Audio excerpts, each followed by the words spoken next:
Alrighty.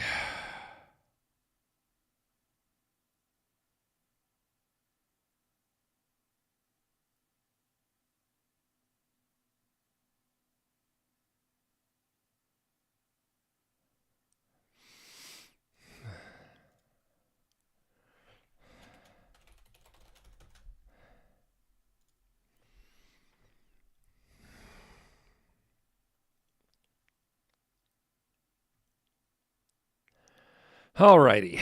Sorry, I'm getting caught up here. So today,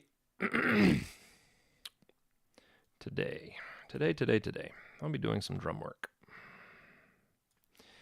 Yes, I will be. Yes, I will be.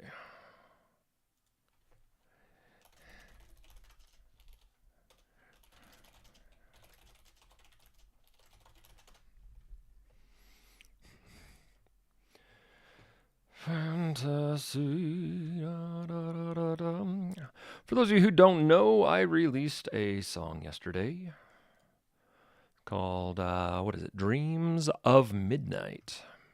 It is on my main channel.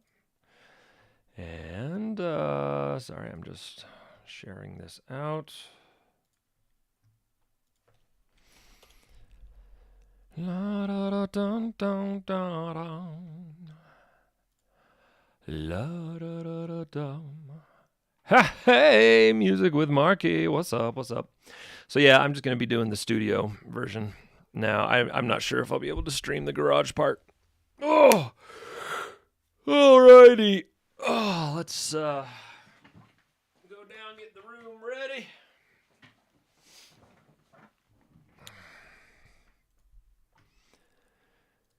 La da da da da dum.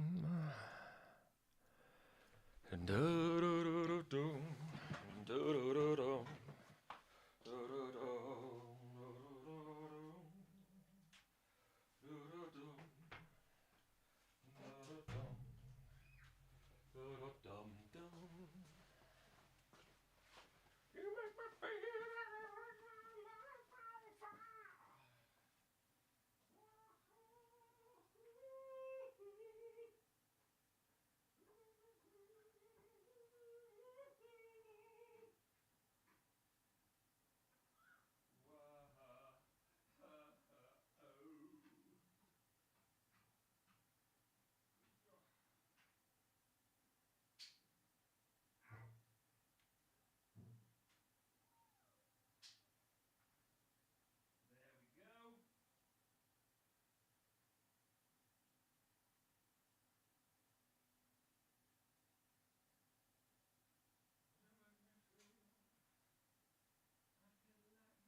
That's good.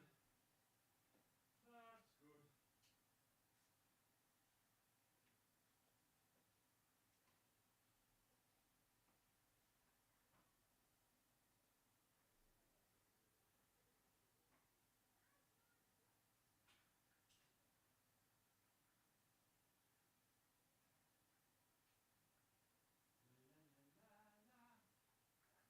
Perfect. Perfect.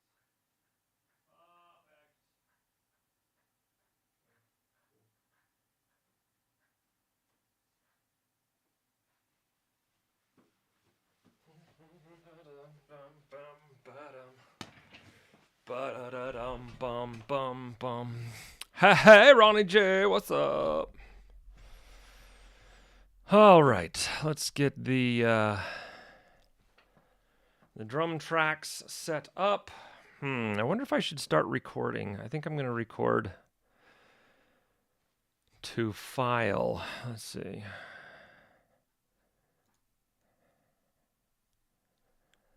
Okay.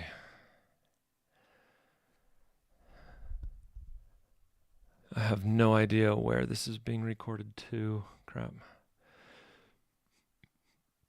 Output? No. Stream. Oh, seriously? I just want to know where. Oh, OBS. Perfect. Okay, we can do that. All right. So,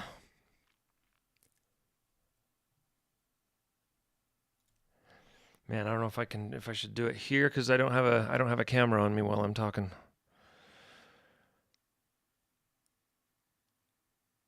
I can dub it over. All right, so first, I get the tracks down. I track my drums with 10 mics, and I will show them all to you.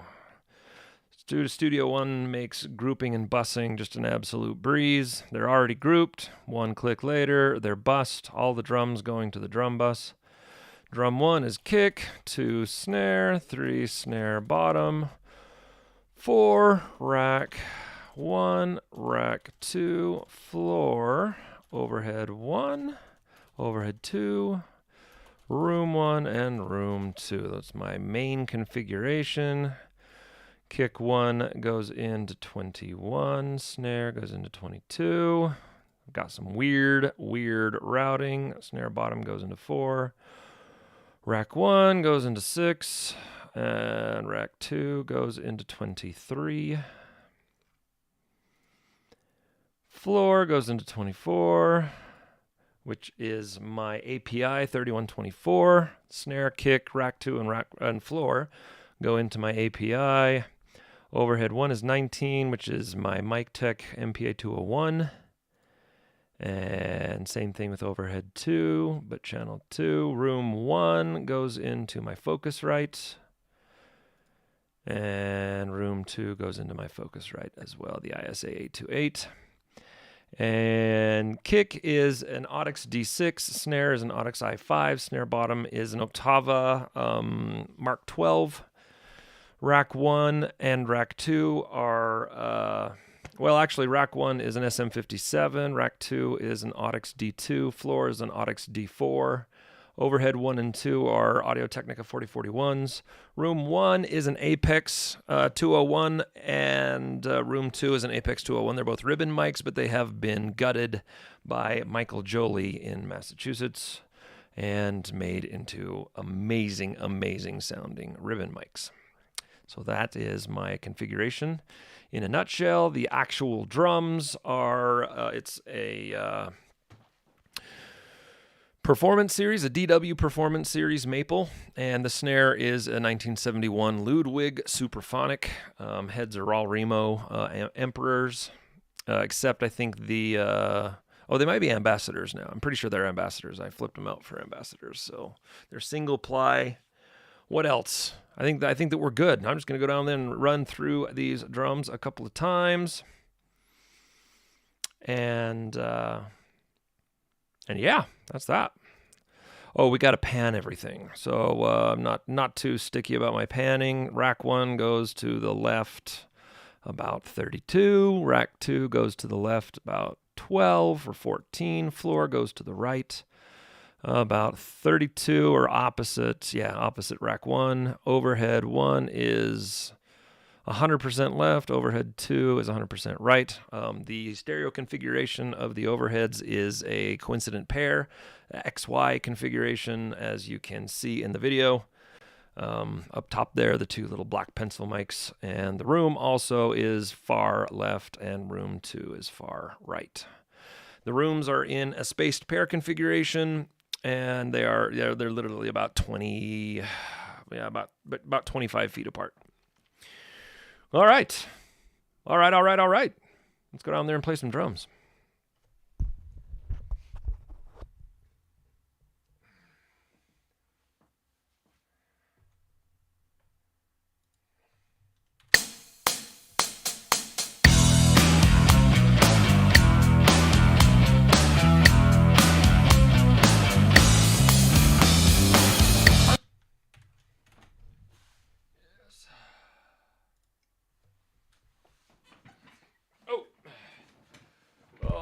forgot.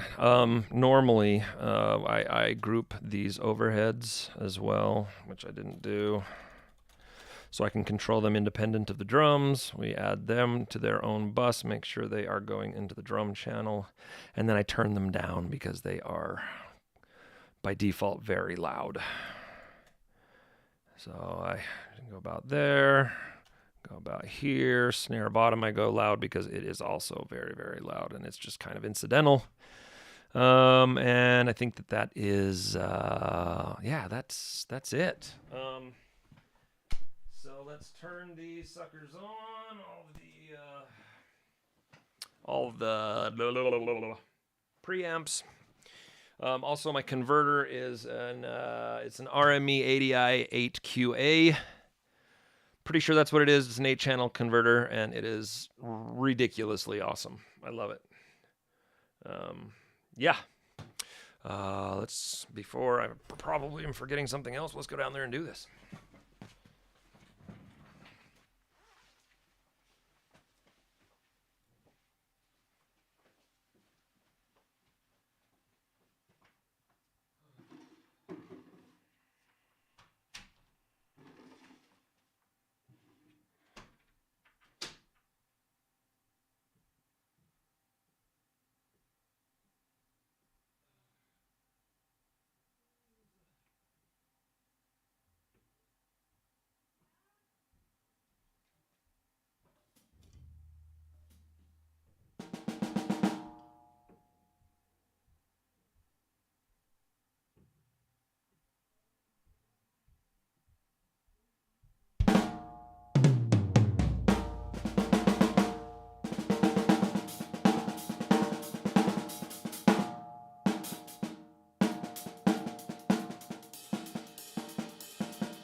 Perfect.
All right. Hey, what's up, Dave?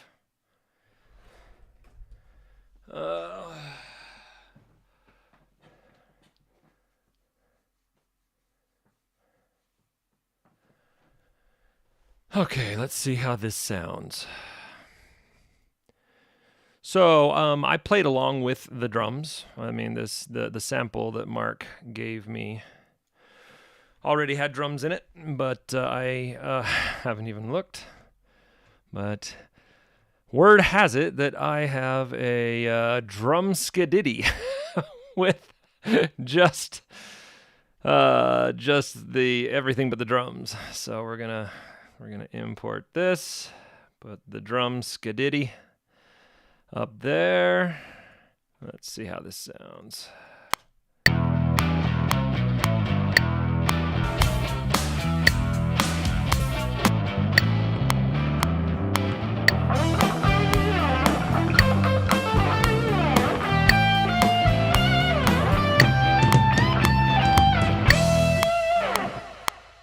Okay, so what I'm going to do is I'm going to...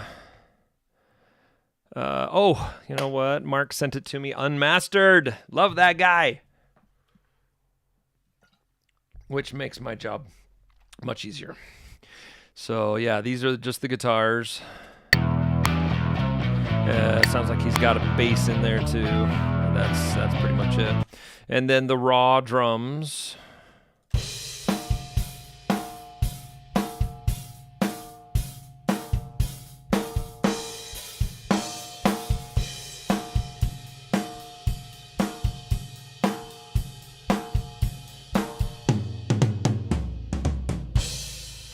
Okay, so that is those are very raw, and that is that's basically how it sounds raw. Here, let's play it all except this.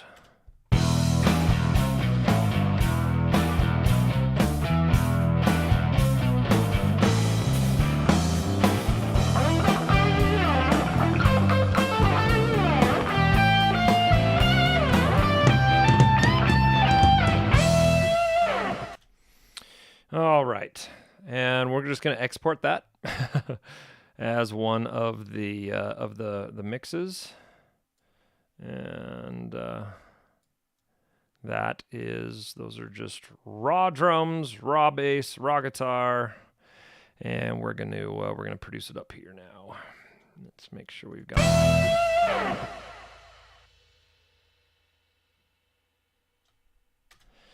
Let's, oh, hold on a minute. Got to do this before I forget. I'm going to bring these in and cut off the decay from the cymbals.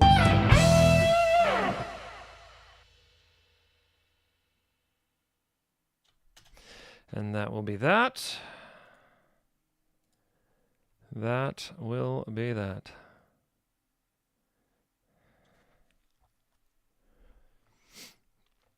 Okay.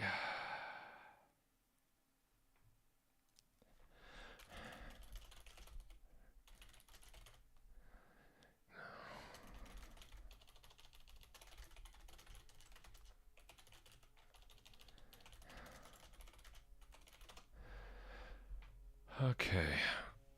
So let's export this. And what is it? What did he call it? Skadiddy? Drum. Skadiddy. Raw drums. Raw mix. And that should do that. Perfect. Let's verify that's playing.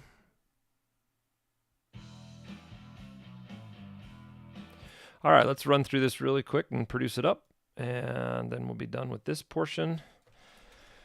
And then the next portion is me taking I've got a gig kit. I'm not bringing my DW out to the garage, but I've got a gig. I've got a Mapex Mars kit that I will set up outside in my garage, and I will record it with my Zoom 4-channel recorder and see how it sounds.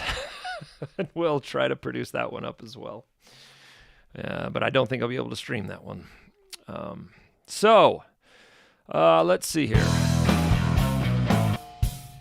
First thing I notice is the snare has this awful ring. Hear that? It's way worse than I thought it would be. I was just about ready. If you watch the video while I was playing, I got up and then sat back down. When I got up, I was going to get a ring to put on the snare to muffle it.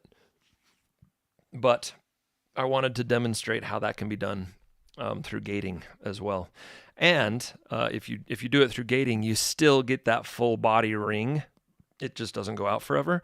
If you put a ring on the snare, the muffle ring, then it kills that ring like entirely. You don't have the option of it being in there.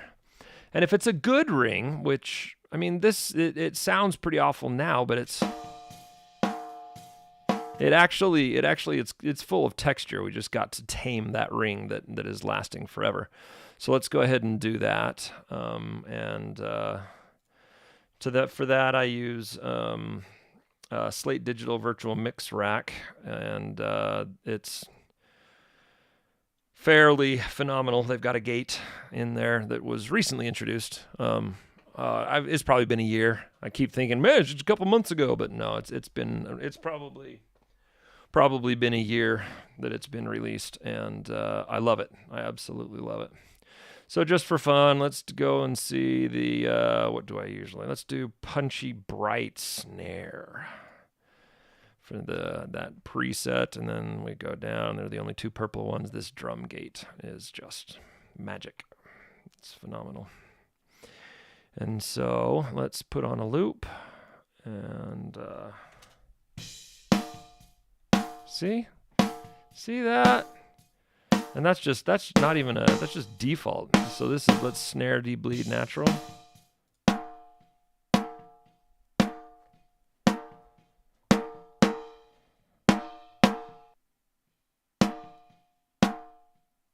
Still a little bit too much ring there.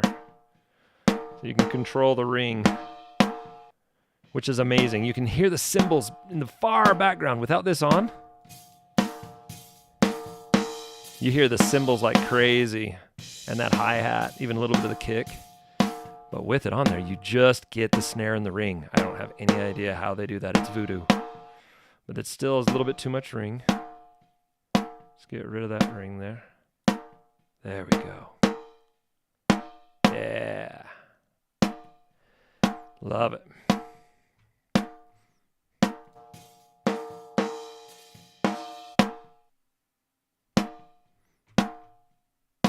Okay, that's good.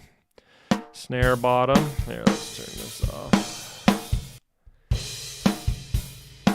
You know what? Before I forget, I've got to phase the snare. And I've been told, I watched Rick Beato. I love the guy. He knows what he's doing. Way more than I do. I'm probably a little bit more into recording drums, but that's about it. And maybe I sing more because I haven't heard him sing, but otherwise that dude is amazing. But he once said, when you phase drums, don't drag. Don't drag the snare to match the overheads. And I've been doing it. I've been doing that exact thing for decades. And I love what it does. So I am going to continue doing it. So we've got the overheads right here. Let's increase the amplitude. Well, not the amplitude, it's just making the screen, the representation bigger. So we've got the wavelengths here. Boom.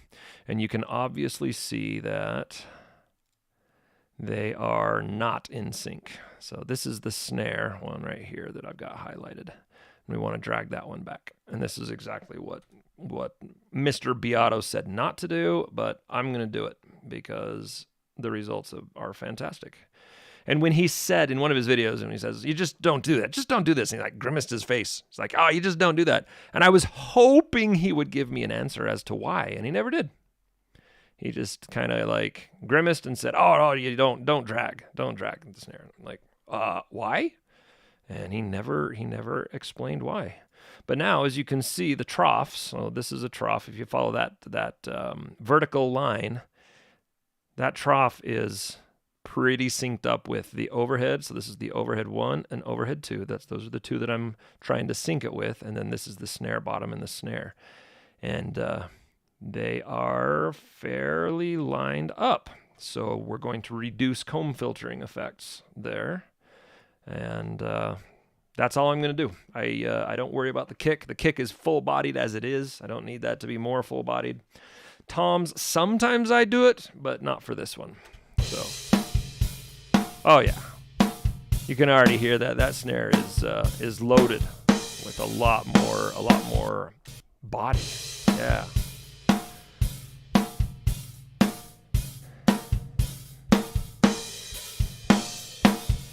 There we go. Okay, so snare bottom, the way I produce it is with one of Presonus's presets. It just works. And it's called the snare bottom. And it uses three plugins, an expander, compressor, and Pro EQ. And it just brings that bottom snare to life. I don't gate it. Well, I kind of gate it with the expander that they put on it, but it's not doing a whole lot.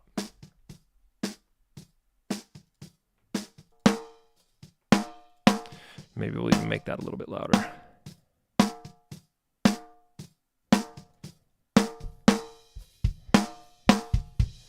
Okay, we got to work on the kick now.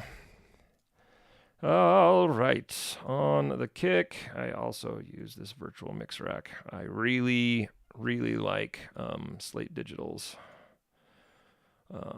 suite. Let's do, I always kind of forget which one I have. There's Power Kick. Punchy Rock Kick is probably what I would do. Thick Rock Kick. Really don't need it to be any thicker than it is because it's already quite thick.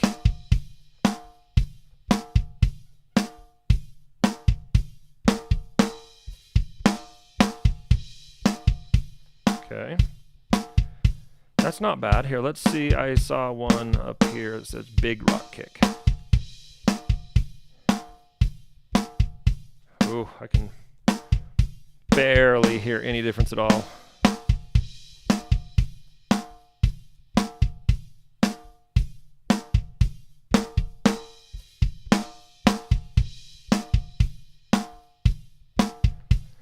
Kind of like the punchier.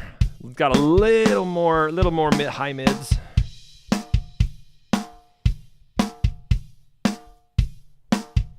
Okay, let's turn down this.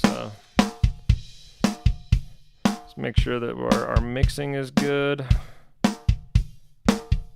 Snare needs to come down just a little bit.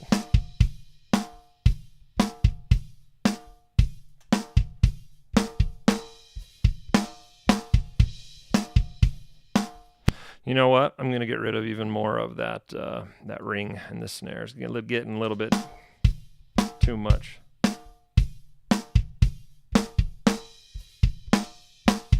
There we go. Nice. As far as toms go, oh wait, we got to put the gate on that kick. That's where we're hearing all those cymbals from, believe it or not, from inside the kick drum. And the presets on these are just wonderful. See, the cymbals disappear. Amazing. Amazing. Okay, so rack drums.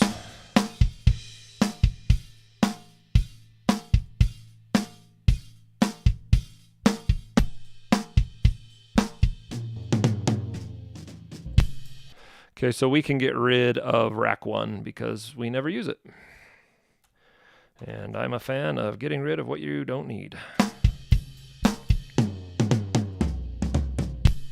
Okay, that rack 2 has some vibrations that are not ideal. I need to replace the head, or I need to tighten it. I just needs a little bit of attention. The Slate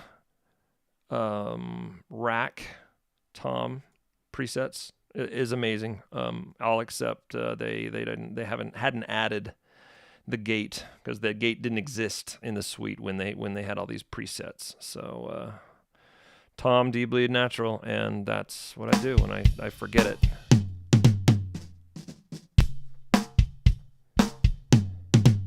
See, and all of the crazy reverberation, the unpleasant vibrations are gone with that preset. It just sounds like a great sounding tom. No triggers, no magic, just great EQ, and this magic drum gate. Floor tom, same thing. Floor tom might have a little bit too much low end, depending on the genre. But we gate this and we go tom, D bleed natural, and now the floor tom will probably sound amazing. Yep, perfect.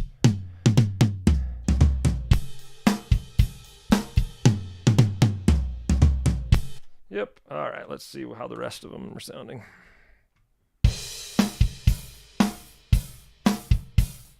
Woo!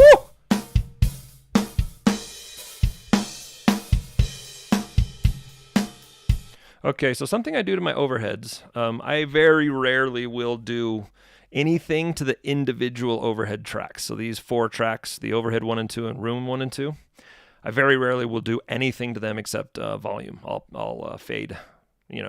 Mess with the faders to get them volume-wise, but everything that I do to the collective overheads and rooms. And the rooms and the overheads sound quite different. So these are the rooms. Very, very wide. Full of mid-range. Those ribbons just work magic on it. And then the overheads are a lot more shiny. A lot more... clear, less have like a natural compression sound. It's not really compression, but just that sloshy. That's a horrible word to use. It's kind of a swipe sound in the mids and high mids with the ribbons that just work. It sounds amazing. It just kind of wipes those mids and high mids. And you can put the two of them together, and you get basically my signature drum sound. And there's no reverb on this at all. All of the what you're hearing is the natural reverb of the drum room.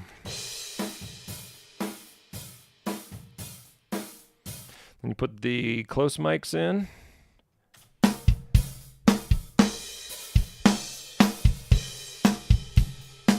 So right there, the kick and all of these are a little bit too loud. Kick, snare, and toms are a little bit too loud. So I'm going to decrease their volume and I'm in the middle of a live stream.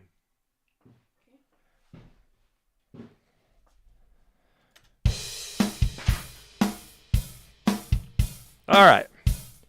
So with the overheads turned up or the close mics turned down,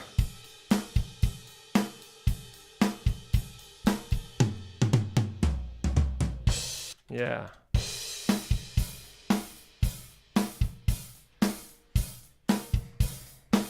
Okay, so really that right now for me is sounding really, really good. I'm okay with that for the individual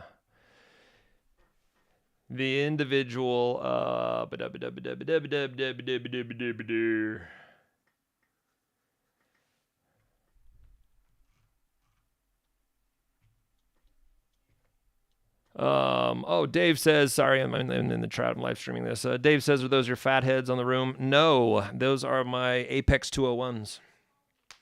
I don't have fat heads, actually. I think I might have one. I've got a Cascade. I'm not sure if that's what you're talking about, but so yeah, I really like this drum sound overall. Now, the magic for making a polished drum sound actually comes in the drum bus, as far as I am concerned. And so I'm going to just do a repeat here.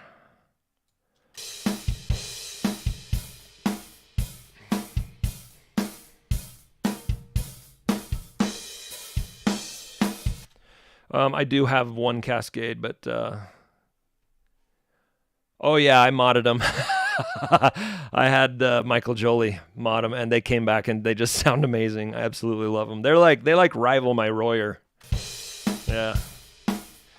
Okay, so how do you get that punchy drum sound? And the way that I do it is by compressing the living crap out of the drum bus. Slate Digital has a compressor called Red that I start with. I also use a lot of tape saturation. So this Red goes directly on the drum bus. I love the way it makes the drums sound. I used to, when I first got this, I just took it easy. I just like a little bit off the top. Not anymore. I pump that sucker.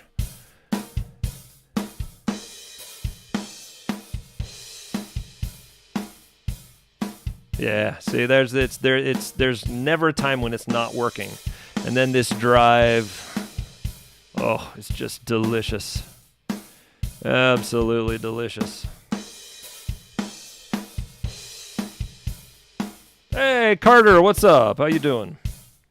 Hey, Coquio Campo! Bienvenidos. I'm going to be on probably another 20 minutes, I guess. Yeah. Yeah. Then I put the virtual mix rack on there, and depending, I used to have templates for drums, and for like literally the last, gosh, six to 10 songs, I haven't used a template. I've started from scratch every time. Because it depends on the song so drastically how the drums need to sound. So drums, no, I don't do any of that. This makes a little bit of difference. Sometimes I leave this console emulator on. It's very, very subtle, the difference. I usually get rid of this and get rid of this, and I get rid of this, but the distressor plugin I usually have in parallel, which really defines my sound. Get rid of this trimmer. I don't even know why they have that there. This is what I use here. Oh, you know what? Let's try this too. Let's try putting this 401 in here. Just touching this. This is a...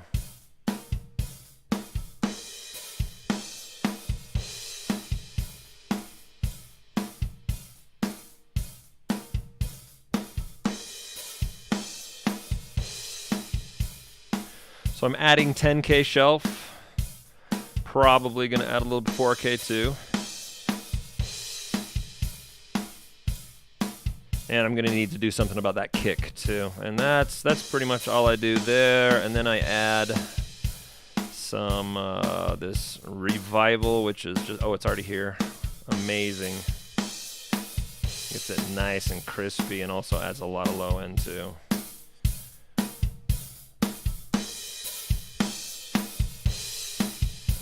All right, and then what I was talking about earlier is I do parallel compression with the distressor. Yeah, so Slate Digital, it's just freaking magic. And I've got this nuke, this what is it? Where is it? Drum bus parallel nuke 1. Nuke 1 and nuke 2. Carter, yeah, I'm 100% in the box. 100%. I once thought that it would behoove people to have out of the box gear that costs tens of thousands of dollars. I don't believe that anymore. I've heard actually from Dave of some mixers in Nashville and LA that do 100% of their mixing not only in the box but on laptops through headphones, and dumbfoundingly amazing results. And I mean, technology has come such that outboard gear, I think, is more sentimental than anything. That used to make me sad, but not anymore. Oh yeah, baby.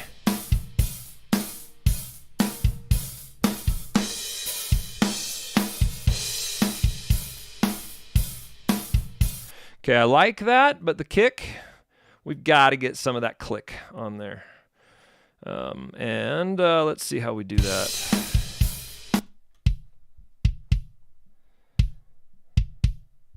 You know what? We'll just use this already in the preset, but we'll do, what, 8K shelf? Oof, there we go. Yeah, that sounds really good.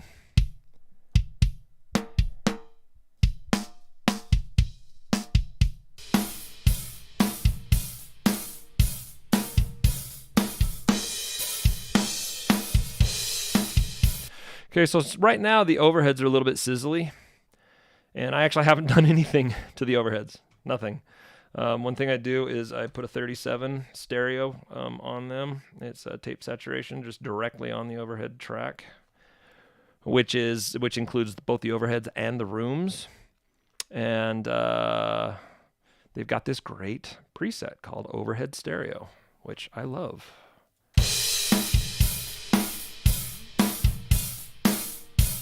Now they're a little bit too loud. And this noise level, I don't understand why they keep noise in there. Saturation I get, but this is literally just noise. It's just static. And turn that all the way down. Now they're a little bit strident.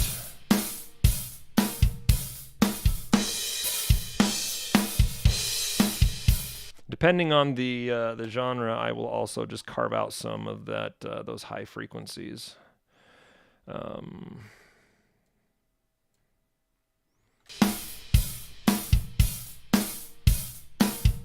Also, I will take out some of the highs overall, so that the snare and the kick can poke through a little bit more.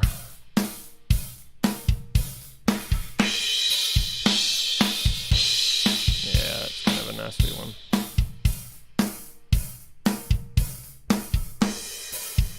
Also, depending on the genre, I will cut out all the low end so that there's no room with that kick. That the kick is just like a knife that that slices through.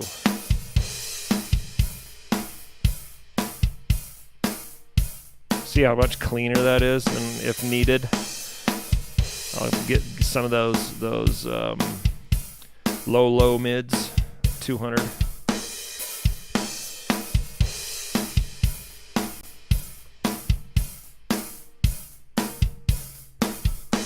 Okay, I like that. Missing one thing.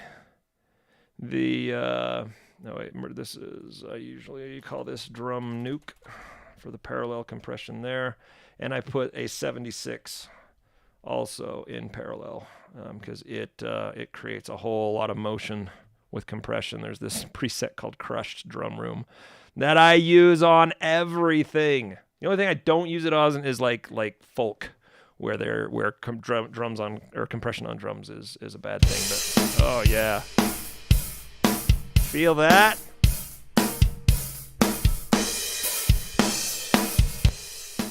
And this is what it is without all of the parallel compression.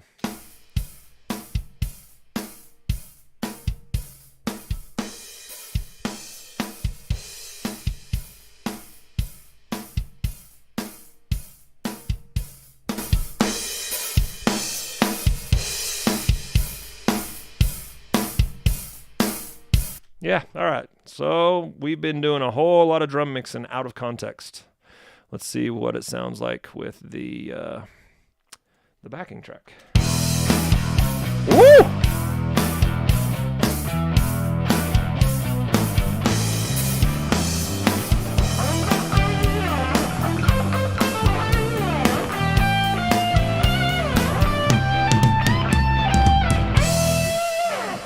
Yeah, I like that. And so now, so this is just for reference, this is the original track.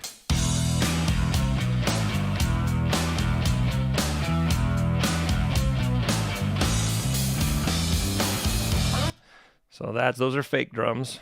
I say fake, they're real drums, they're just triggered.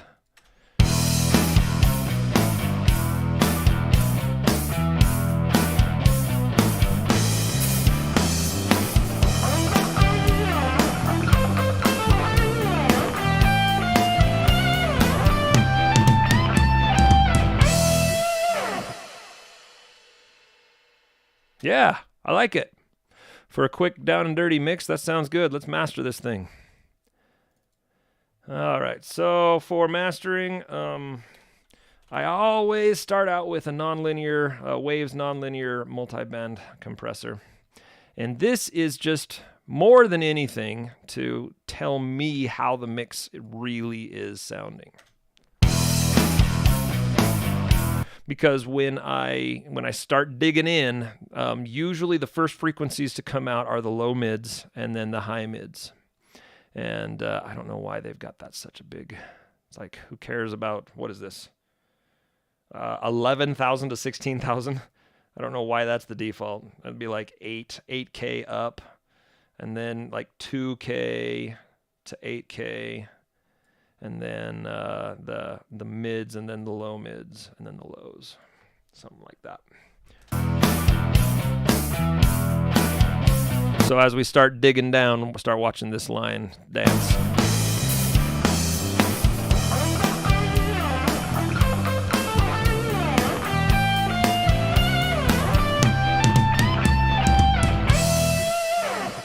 Okay, so I really just do that, and if it sounds worse, then I get rid of it. This one definitely sounds better.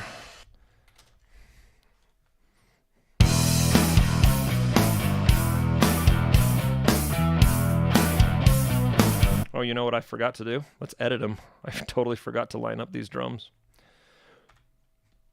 So let's do it. And Studio One makes this just a piece of cake, especially for something like this. So they've got this audio bend. Yeah, right there.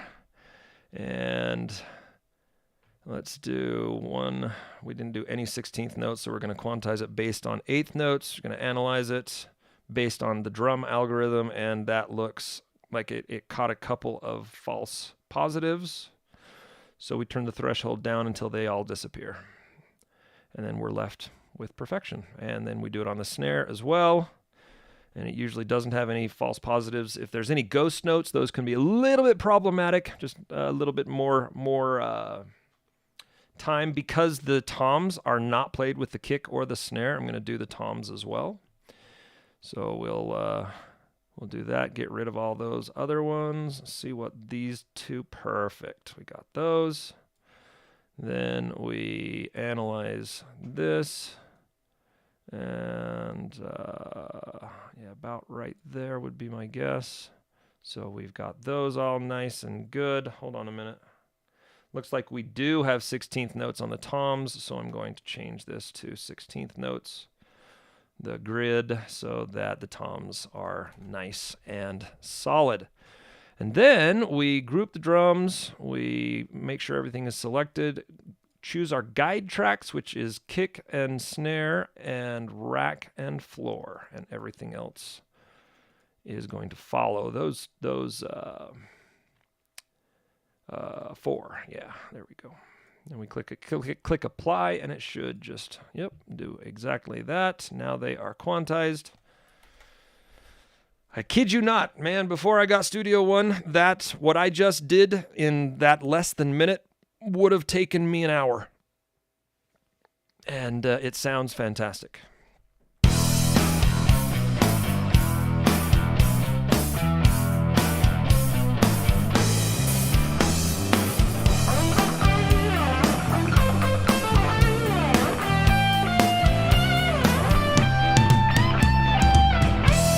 Yeah, there we go. That's in the pocket. The mechanical, quantized, mathematical pocket. All right.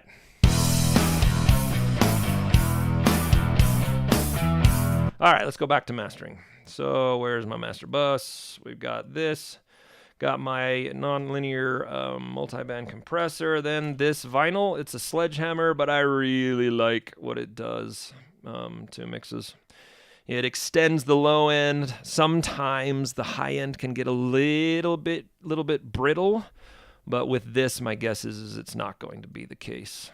Turn the noise and the crackle and the density all the way down, because we're interested in the characteristics of vinyl that are actually pleasing, not all of the warbling, which this thing by Waves, the vinyl by Waves is the best vinyl emulator that I have come across. For better or worse, you can up the noise, as you just can hear that. You can up the crackles. I mean, it faithfully reproduces all the nastiness that vinyl had as well. But with all of that stuff down, it just makes things tasty.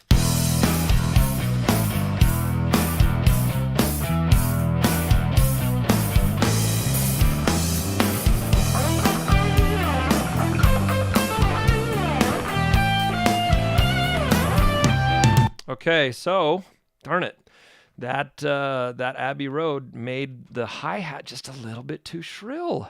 Hear that hi-hat?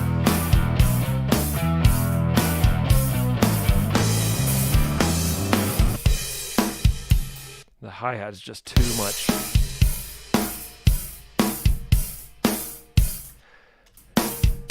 And let's see if it's doing something else that I like to the bottom end, or if we can just get rid of it.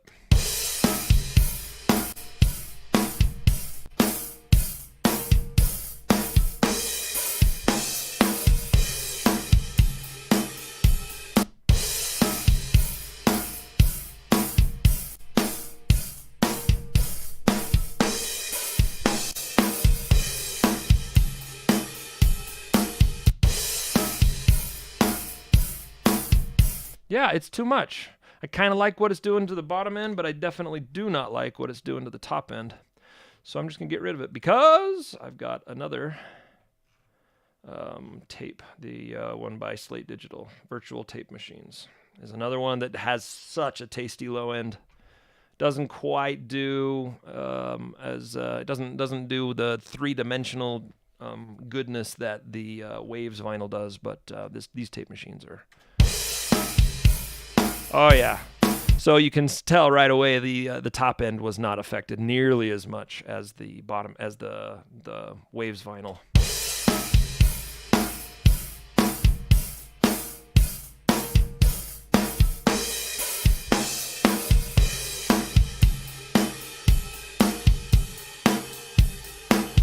Oh yeah, I love it. Okay, so let's see how that is in context.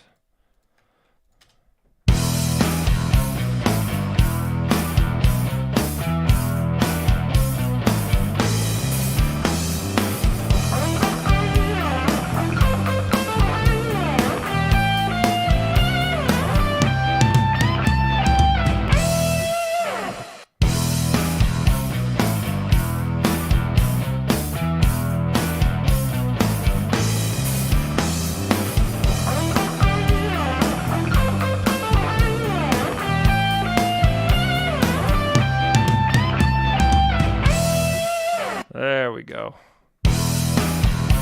All right, what's next? What else we got? One thing I almost always do to my master bus is throw on the passive. Passive EQ. It's the massive passive emulator by Native Instruments, which I just love. Oh my gosh, I love it as a mastering equalizer. Because it's got this little button right here. I had this thing for years, and I didn't know that you could switch it to mid-side. My mind was blown. Then we detach everything and we just go by ear, mix by mix. This EQ is so subtle. I love it. So I almost always will go 0.6 dB side. Make it just a little bit wider. With mid-side, you've got to be careful because you can quickly destroy a mix by trying to do things with mid-side.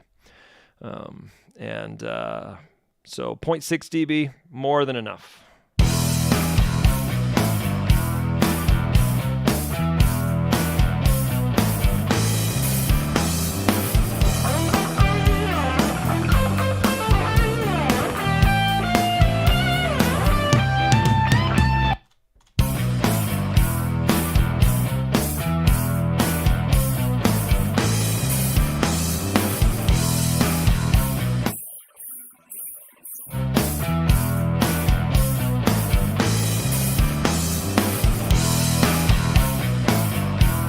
Yeah, man, that 1.5K on here is just gold.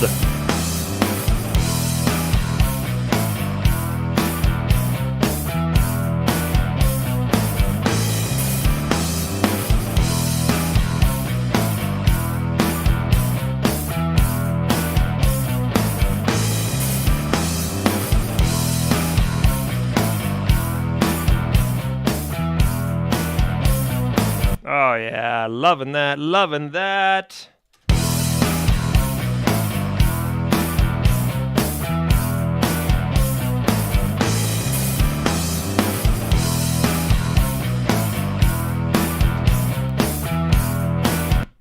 Okay, so far we've got the nonlinear multiband stereo, virtual tape machines, and the passive EQ, and I think we might be done with that.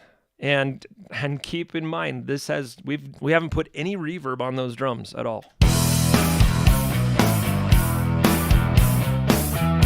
And I actually would not. I don't want to. I think they sound quite good as they are.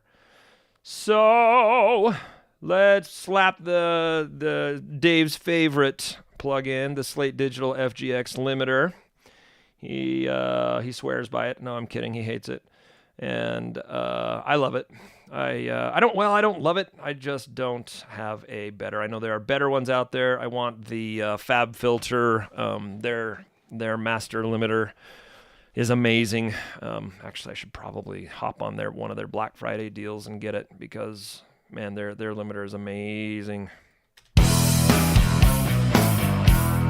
So right here, let's go EBU, tone boosters, loudness meter. which I put after everything. Let's see where we are right now.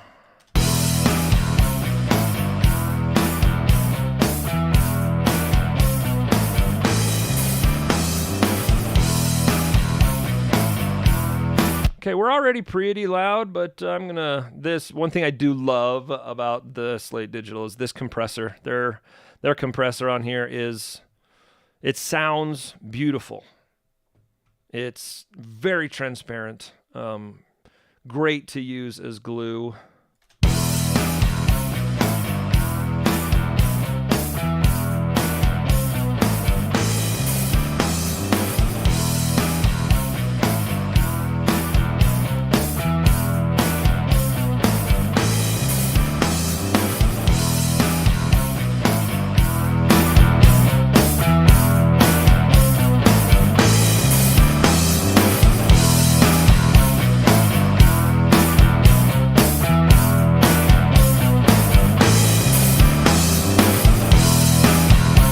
Okay, so right now, the more I listen to this, the more I'm thinking the overheads are a little too loud.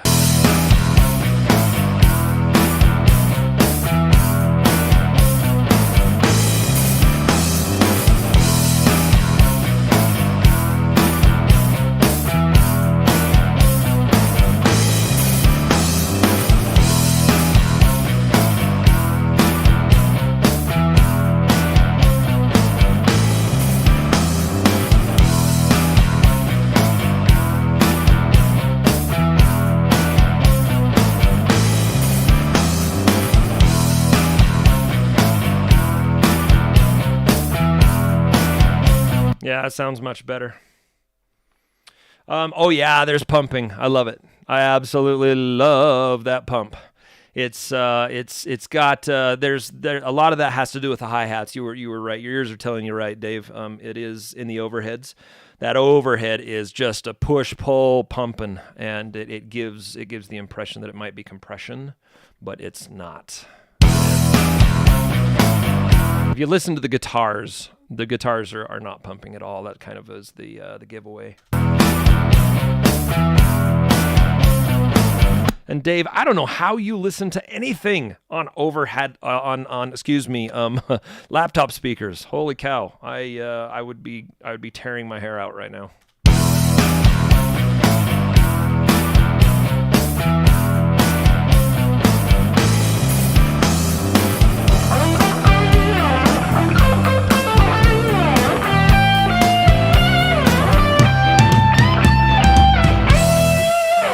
All right, let's listen to the fake drums.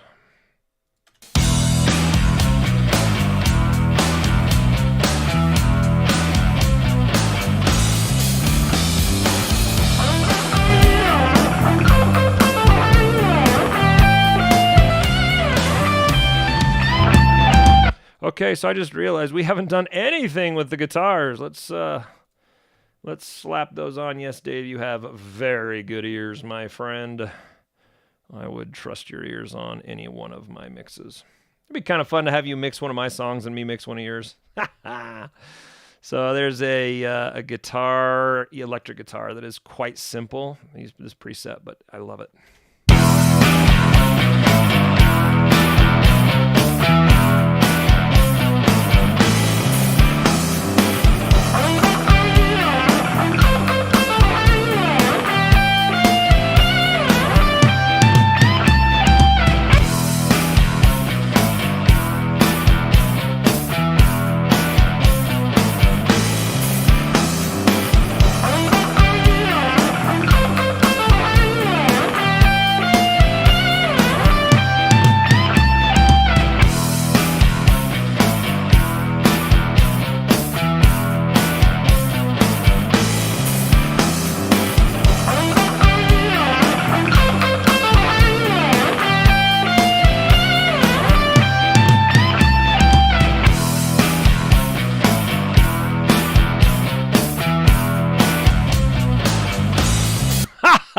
Yes, I love it. I've come to a good place.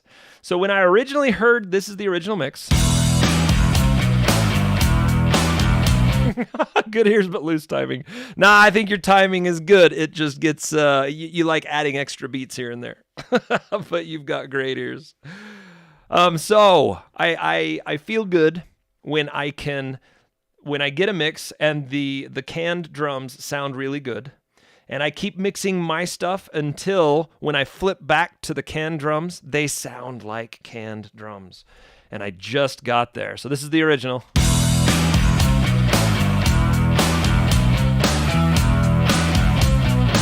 And then mine.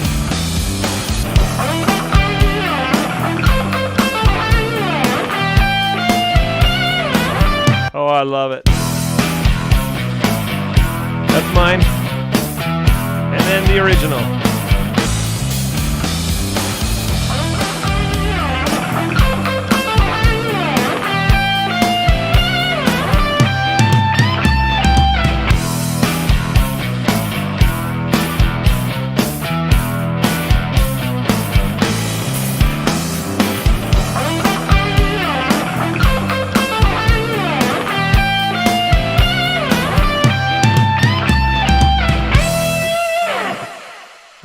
And we're done. All right, so this is a two-part series that I'm doing. I'm making this segment for Mark, Music with Marky. I would highly recommend visiting his YouTube channel, Music with Marky. His name is Mark Tiara. He has songs on Spotify. Very good musician, turning into a great friend as well, which is just great. You can never get enough friends in the world, true good friends. But anyway, he's doing a video regarding how important drums are to a mix and how important your drum selection is. And he's going to do a section on him doing canned drums, which sound fantastic. They sound really good. And doing various genre of drums with this guitar part, with the guitar part that you've been listening to. And then he's going to show what real acoustic drums sound like. One, recorded in the studio, which we've just done. And two, recorded in my garage, which I will do now. Unfortunately, I will not be able to live stream that, as all my streaming setup is down here. I suppose I could just start. I could start an Instagram stream from my phone. Or I guess I could just stream it on YouTube, huh? Yeah, I think I'll do that. I think I'll do that. I'll do part two with it. I'll just set my phone up on a tripod, and we'll do that. So anyway.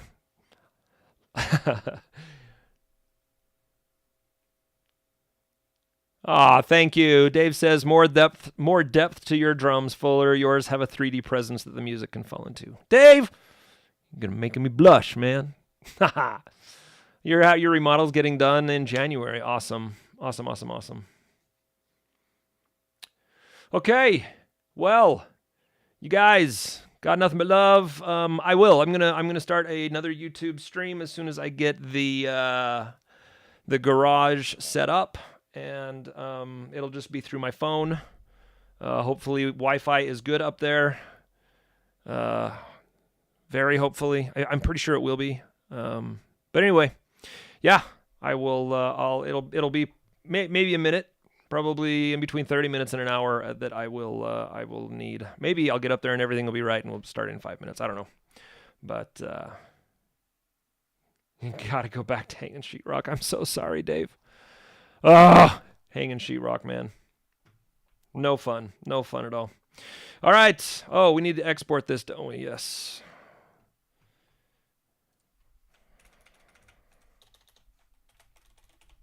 Mastered mix. Yes.